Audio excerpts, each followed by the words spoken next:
Abra a Bíblia comigo, na segunda carta a Timóteo, capítulo de número 3. A gente vai ler a partir do versículo 1. Ouvindo vocês falando sobre essa questão do sofisma, acho que a maneira que eu vejo essa carta de Timóteo é uma carta muito atual. Porque, principalmente aqui no capítulo 3, Paulo ele vai fazer um contraste interessante para nós entre o tipo de gente que nos é apresentada e o tipo de gente que o reino nos propõe a ser. E o problema do homem hoje não é que ele está preso fisicamente. Porque hoje, vocês vivem no Brasil, nós vivemos uma suposta liberdade. Porque quando se fala em liberdade hoje, o que as pessoas têm ideia de liberdade? O que é liberdade para as pessoas hoje? Na mente das pessoas, a liberdade é o quê? É eu fazer o que eu quero. Quando eu bem entendo. Então, quando eu sou livre? Quando eu faço aquilo que eu quero. E isso, como vocês estão falando de sofisma, é mais um sofisma. Porque a liberdade ela não tem a ver com eu fazer o que eu quero. Eu sou livre quando eu faço aquilo que eu tenho que fazer. Essa é a verdadeira liberdade. É por isso, vou dar um exemplo para vocês, é por isso que Paulo, vou começar aqui, Paulo, apóstolo Paulo, ele era livre? Sim ou não? O que vocês acham? O Yuri falou que não. Cadê o Yuri? O apóstolo Paulo era cativo, então. Exatamente. O apóstolo Paulo era livre, porque ele foi liberto. Mas aí ele pega a liberdade dele e faz dessa liberdade, ele faz dele mesmo, cativo de Cristo. E aí ele diz, eu, Paulo, o preso de Cristo. Então, essa baboseira da liberdade, eu fazer aquilo que eu quero fazer, isso aí é um sofisma. Liberdade não é você fazer o que você quer fazer, isso aí é libertinagem. É outra história. Então, 2 Timóteo, capítulo de número 3, a partir do versículo 1, vai dizer o seguinte: sabe, porém, isto, que nos últimos dias sobrevirão tempos trabalhosos, porque haverá homens amantes de si mesmos, avarentos, presunçosos, soberbos, blasfemos, desobedientes a pais e mães, ingratos, profanos, sem afeto natural, irreconciliáveis, caluniadores, incontinentes, cruéis, sem amor para com os bons, traidores, obstinados, orgulhosos, mais amigos dos deleites do que amigos de Deus, tendo aparência de piedade, mas negando a eficácia delas.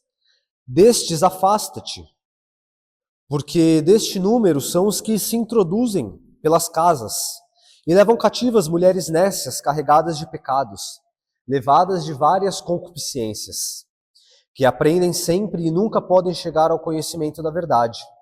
E como Janes e Jambres resistiram a Moisés, assim também estes resistem a verdades, sendo homens corruptos de entendimento e réprobos quanto à fé. Não irão, porém, avante, porque a todos será manifesto o seu desvario, como também foi daqueles.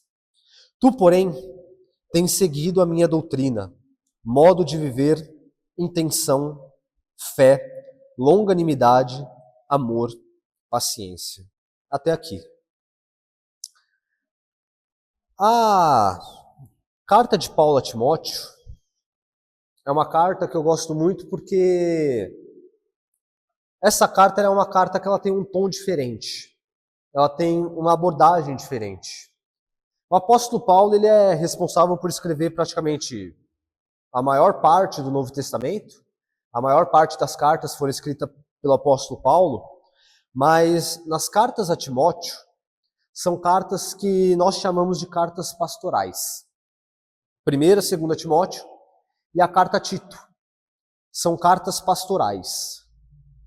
Então, diferente das outras cartas que Paulo está escrevendo à igreja, então o apóstolo Paulo fala de uma maneira muito mais aberta. Aqui você vê o apóstolo Paulo ele falando de uma maneira mais pessoal. Porque o Timóteo aqui, ele é um filho na fé do apóstolo Paulo. E Paulo ele escreve essa carta já no fim do seu ministério.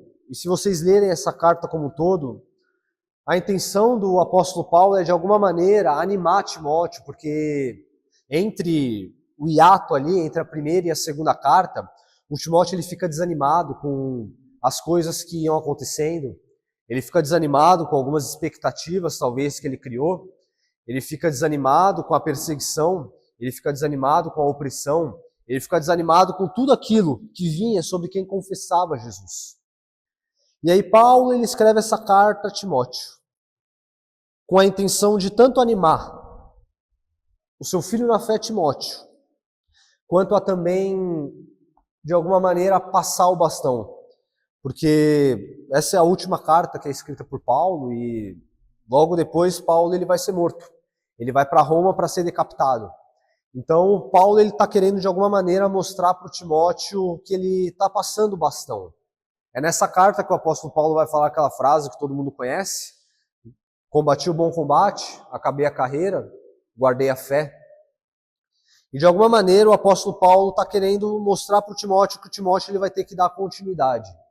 Ele está querendo mostrar que o Timóteo não pode desanimar agora, porque o Timóteo vai ter que dar andamento a essa obra que estava nas mãos de Paulo. Então Paulo está, de certa maneira, passando o bastão. E aqui no capítulo 3, o apóstolo Paulo ele vai falar um pouquinho para a gente sobre os homens dos últimos dias. O versículo 1 que a gente leu, ele diz que nos últimos dias sobrevirão tempos trabalhosos, né? Tempos difíceis. Uma outra tradução diz tempos terríveis. Os últimos dias serão dias difíceis. E esses últimos dias, eles são os dias que nós estamos vivendo. Sempre quando vocês verem essa expressão na Bíblia, últimos dias, últimos tempos, relacionado ao período do fim, às vezes a gente lê isso e a gente acha que os últimos dias é lá no final, é lá na frente. São os últimos dias que vão talvez anteceder a volta de Jesus. Talvez as últimas semanas antes da volta de Jesus. Só que essa expressão, últimos dias, últimos tempos, ela relata um período de tempo. Quando você vê isso, os últimos dias não são só os dias lá do fim, mas é um período. Esse período, ele abrange, lá de Atos dos Apóstolos, no momento em que Jesus, ele ascende aos céus, até o dia da sua volta. Ou seja, quando é que começou os últimos dias? Quando é que teve início isso que a Bíblia chama de últimos dias? No momento em que Jesus ascende aos céus, ali começam os últimos dias. E isso vai durar até a volta dele. Por isso que nós estamos vivendo os últimos dias. E a Bíblia diz que esses dias são tempos terríveis, são dias trabalhosos. Eu não preciso dizer o porquê que esses últimos dias são terríveis. É só você acessar a rede social que você vê. É só você ligar a televisão que você vê. A gente teve recentemente aí, por exemplo, o caso lá do Banco Master. Foi um escândalo, um monte de igreja envolvida. Aí nem terminou o escândalo do Banco Master, a gente já tem aquele monte de coisa do caso Epstein. Aí a gente nem digeriu isso, agora já entra a guerra do Irã, dos Estados Unidos e Israel contra o Irã. Então, nos últimos dias, as coisas elas vão ficando complicadas porque o tempo ele vai se abreviando. E as coisas elas vão começando a acontecer uma em cima da outra. Então, antes, a gente olhava para acontecer uma desgraça, acontecia. Sempre aconteceu desgraça na história do mundo. Sempre. Mas acontecia uma. E aí se passavam anos, 100 anos, e aí acontecia outra. Aí se passavam 80 anos, e aí acontecia outra. Agora é uma a cada semana. Não dá nem tempo da gente digerir uma, já tem a outra. Porque conforme o tempo ele vai chegando, os dias eles vão se abreviando. E os tempos eles vão ficando mais difíceis, vão ficando terríveis. No versículo 2, o apóstolo Paulo ele vai dizer o tipo de homem do fim. Eu acho interessante porque a primeira coisa que ele diz é: porque haverá homens amantes de si mesmo. E esse daqui é o problema do homem desde o princípio. O homem, ele é amante de si mesmo. O homem, ele ama a si mesmo. E toda vez que nós temos um homem amante de si mesmo, não é mais seja feita a tua vontade. Agora é seja feita a minha vontade. Porque todo homem que é amante de si mesmo, ele olha para si mesmo. Ele olha para o seu próprio umbigo e ele faz de si mesmo um Deus. Esse é o problema do homem lá desde o princípio. Esse é o sofisma, é o cativeiro do homem. Porque o primeiro sofisma que foi criado foi no Éden. Deixa eu compartilhar com vocês esse texto para a gente pensar. Abre aí comigo em Gênesis, no capítulo de número 3. Vocês conhecem o relato, mas eu quero pensar um pouquinho esse texto com vocês. Que tem umas coisas interessantes para a gente pensar nele. Gênesis 3, a partir do versículo 1, vai falar da queda do homem.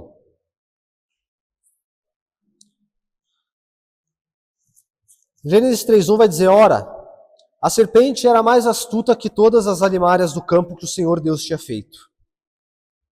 E esta disse à mulher: é assim que Deus disse? Não comereis de toda a árvore do jardim?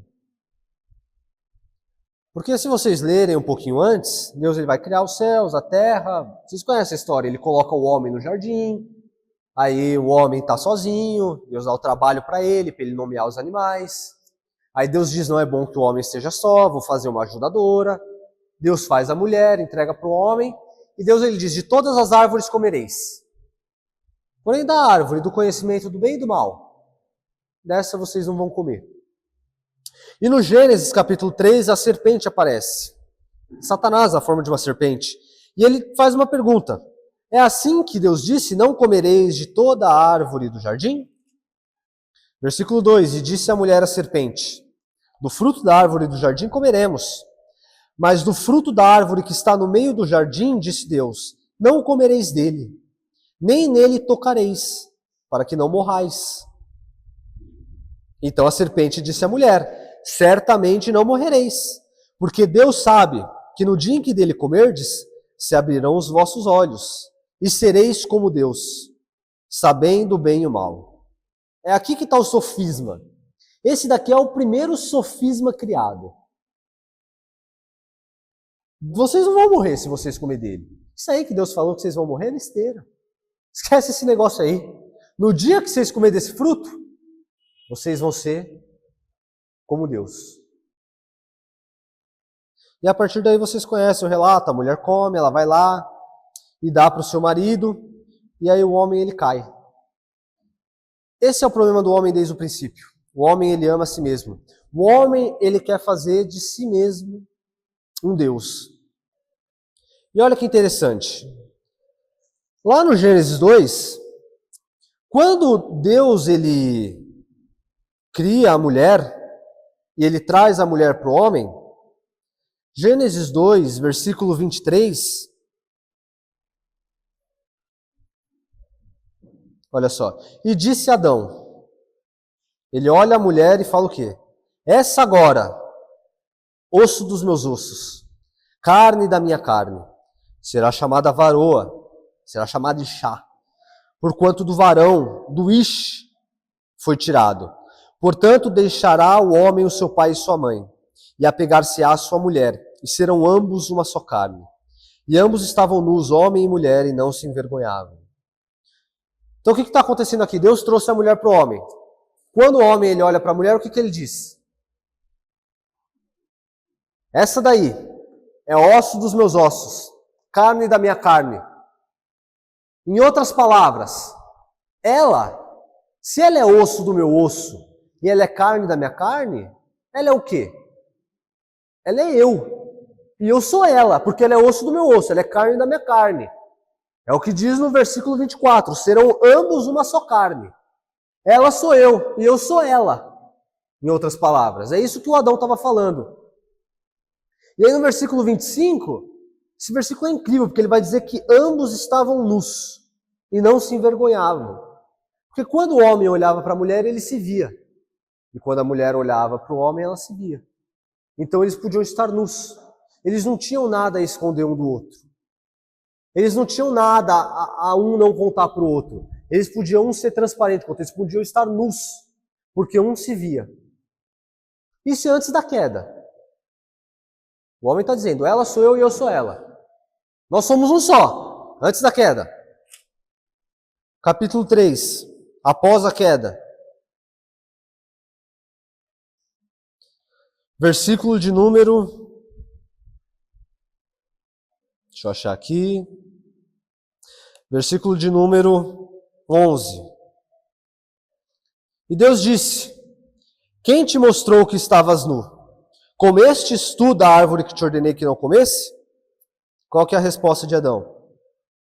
Então disse Adão, a mulher que me deste por companheira, ela me deu da árvore e comi. O que está acontecendo aqui? Antes da queda, o Adão está falando, só Senhor, ela sou eu e eu sou ela é osso dos meus ossos, carne da minha carne, nós somos um só. Eu sou eu, ela é ela. Isso antes da queda. Depois da queda, foi você que comeu, Adão, do fruto da árvore? Não, Senhor, foi a mulher. Agora a gente não é mais um, não. Ela é ela, eu sou eu. A gente tem mais nada a ver um com o outro, tá? Eu sou eu, ela é ela. Não confunde as coisas, Deus. Foi ela que me deu, mas foi ela que pegou primeiro. Vocês estão entendendo o que está acontecendo aqui? Porque o passo seguinte do homem, depois que ele cai, é ele ver que ele está nu e agora ele tem vergonha. E aí ele vai coser, ele vai costurar folhas para poder se cobrir da sua nudez. Porque agora o homem, ele não se vê mais na sua mulher e a mulher não se vê mais no homem. Agora ela é ela, eu sou eu. Agora eu já não posso mais estar nu perante ela. Eu já não posso mais falar tudo para ela. Porque como é que eu vou falar tudo para ela? Como é que ela vai saber tudo de mim? Isso é consequência do pecado. Isso é consequência do homem, amante de si mesmo. Porque agora eu não posso mais me mostrar inteiro para ela, então eu tenho que me cobrir. E agora ela é ela, eu sou eu. O que Deus tem para tratar, não, a gente não é mais um. O que Deus tem para tratar com ela, ele trata com ela. O que Deus tem para tratar comigo, ele trata comigo. É por isso que hoje a gente só conhece um outro até onde a gente se deixa revelar. Eu só sei do meu próximo o que o próximo quer que eu veja. E eu só me revelo para o meu próximo até onde eu quero que ele me veja. Nós não estamos mais nus. Isso é consequência do pecado. O pecado acarretou isso à humanidade. Agora, por isso que hoje o homem, ele olha para o seu próximo, ele não vê mais o seu semelhante. Eu sou eu, ele é ele. É por isso que hoje uma nação faz uma guerra contra outra nação. Porque quando um olha para o outro, ele não se vê. Isso é o quê? Como vocês estavam falando, isso é um sofisma. Mentiras que nós criamos ao longo da nossa vida. De dizermos que nós somos livres. E em nome de uma certa liberdade, a gente acha que a gente pode fazer o que a gente quer. Então, voltando lá para o texto de Timóteo, que eu já perdi aqui.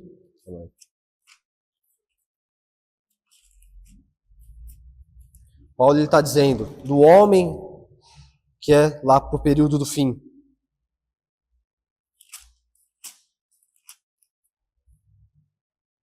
Amante de si mesmo, traidor, obstinado. E no versículo 5 ele vai dizer, tendo aparência de piedade, mas negando a eficácia dela. Paulo está dizendo que esses homens aqui, eles vão ter uma aparência de piedade. O que isso significa? Paulo está de alguma maneira querendo mostrar para Timóteo que o problema é que esse tipo de gente não está lá fora. Esse tipo de gente está aqui dentro. Porque o pessoal lá de fora, o ímpio, ele não tem aparência de piedade. Quem tem aparência de piedade é quem está aqui no meio. E nós somos muito bons nisso. Eu sou muito bom nisso, em ter uma aparência de piedade. Porque em 2 horas, dentro de uma reunião, é fácil eu parecer piedoso. É fácil eu, por exemplo, chegar aqui e ler um texto para vocês, e aí vocês vão olhar e falar, olha só como o Iago lê a Bíblia, olha, o Iago ele entende uma coisa ou outra. E aí você vê o outro irmão olhando, olha, o irmão ali ora, o irmão é homem de oração, o irmão é homem de Deus. Isso é aparência de piedade. O problema é que Deus é quem conhece o nosso coração. E de Deus a gente não consegue se esconder. Porque eu ter a aparência de piedade no meio de vocês é fácil. É por isso que aqui, no versículo 10, esse versículo me pega muito porque olha só o que Paulo vai falar. Até agora a gente leu Paulo falando desse homem dos últimos dias, desse homem do período do fim, o homem natural. Só que no versículo 10, ele vai dizer essas 2 palavras. Tu, porém. Paulo aqui ele está fazendo um contraste. Paulo, ele listou para o Timóteo tudo aquilo que é da natureza humana, corrupta. Mas ele está dizendo, Timóteo, tu, porém. Em outras palavras, Timóteo, eles podem. Você não. E isso me pegou muito. Porque quando vocês falaram, Paulo falou a respeito da Páscoa. A Páscoa, ela é essa passagem, né? No hebraico é o Pessah. É um pulo, é um salto de uma realidade para outra. De antes nós éramos prisioneiros, antes nós estávamos cativos. E agora Cristo nos libertou. Nós estamos livres. Mas até que ponto? Porque o que o apóstolo Paulo está falando é que uma vez que você é liberto, uma vez que você é chamado para essa realidade diferente, uma vez que você é chamado para o reino, ele está dizendo, tu, porém, Timóteo, você não pode ser assim. Eles podem viver a vida deles. Tu, porém, tem que ser diferente. Porque o reino, ele tem que nos transformar. O reino de Deus, ele tem que nos mudar. E essa liberdade que nós dizemos viver, essa liberdade que eu digo viver, essa liberdade ela tem que me transformar. Essa liberdade, ela tem que me mudar. Se Cristo me libertou, eu tenho que derrubar esses sofismas dentro de mim que eu criei até então. Porque a gente passou uma vida cativa, a gente passou uma vida preso. Mas quando nós somos chamados para vivermos uma realidade diferente, quando nós somos chamados para viver o reino de Deus, quando nós somos libertos, nós temos que identificar dentro de nós cada sofisma e derrubar ele. Só que para isso dá trabalho. Eu derrubar o sofisma dentro de mim dá trabalho, porque eu cerco, como o Yuri falou, nós cercamos o nosso sofisma com muros. E para eu chegar no sofisma, eu tenho que derrubar o que primeiro? Tenho que derrubar o muro primeiro. Para aí eu poder chegar no sofisma. E esse é o nosso desafio. Nós somos chamados agora para olharmos as coisas de uma outra ótica. Nós somos chamados agora para olhar as coisas de uma ótica diferente, da ótica do reino.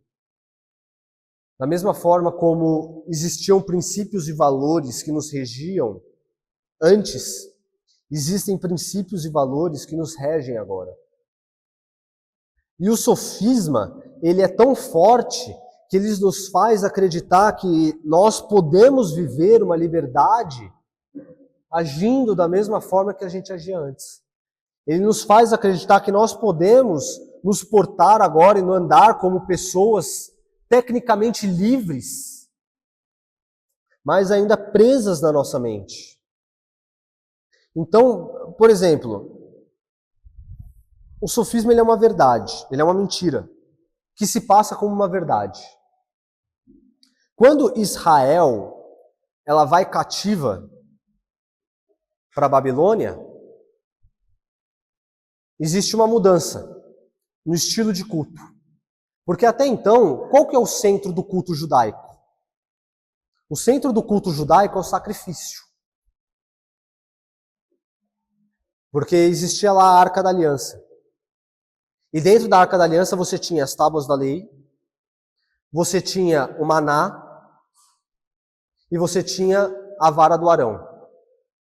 E sobre a Arca da Aliança vinha a tampa do propiciatório. Então toda vez que um sacrifício era feito, toda vez que um cordeiro era morto, aquele cordeiro imolado, o sangue dele escorria sobre essa tampa do propiciatório. Na tampa da Arca da Aliança, o sangue do cordeiro escorria sobre ali. Então, tanto lei, as tábuas da lei, quanto a vara de Arão, que é o ministério, quanto o maná, que é o milagre, eles estavam debaixo do sacrifício do cordeiro. Esse era o centro do culto. Só que quando Israel vai cativa para a Babilônia, lá eles não têm mais Arca da Aliança para fazer sacrifício. Lá eles não têm mais templo. Então eles começam a criar as sinagogas. No Antigo Testamento não existia sinagoga. Essa palavra sinagoga só vai aparecer no Novo Testamento. E dentro dessas sinagogas, o centro não é mais o sacrifício. O centro agora é a obediência. Você deve obedecer. É por isso que quem está aqui nas terças-feiras entendeu sobre isso. Que eles pregavam muito uma obediência restrita à lei. E aí você tira o centro do culto do sacrifício e você coloca na obediência. Sacrifício não nosso, mas do outro que se sacrifica no nosso lugar. E isso perdura até o Novo Testamento. Isso é o poder de um sofisma. O sofisma, ele tem o poder de tirar uma ordenança de Deus e a gente colocar versículos bíblicos para colocar a maneira que a gente acha que tem que fazer. Esse é o poder do sofisma. Então a Páscoa é uma passagem, como foi falado, de você sair de cativo para liberto. Mas para isso você tem que entender. Eu tenho que entender que o meu cativeiro está aqui. A minha prisão, ela está na minha mente. E o reino de Deus, ele tem que, de alguma maneira, me constranger a repensar minha vida, a repensar os meus valores. Até que ponto os valores que eu, Iago, carrego hoje são do reino de Deus? Ou são do meu próprio sofisma? Até que ponto aquilo que eu carrego todo dia fala sobre o que Deus está fazendo em mim? Ou sobre aquilo que eu coloquei que digo ser algo de Deus? E como a Daisy falou, o lugar mais difícil de nós demonstrarmos isso é nas nossas casas. Porque, que nem eu falei, você demonstrar uma piedade aqui, em 2 horas de uma reunião é fácil. Mas o problema é que a nossa casa nos conhece. A minha casa, ela me conhece.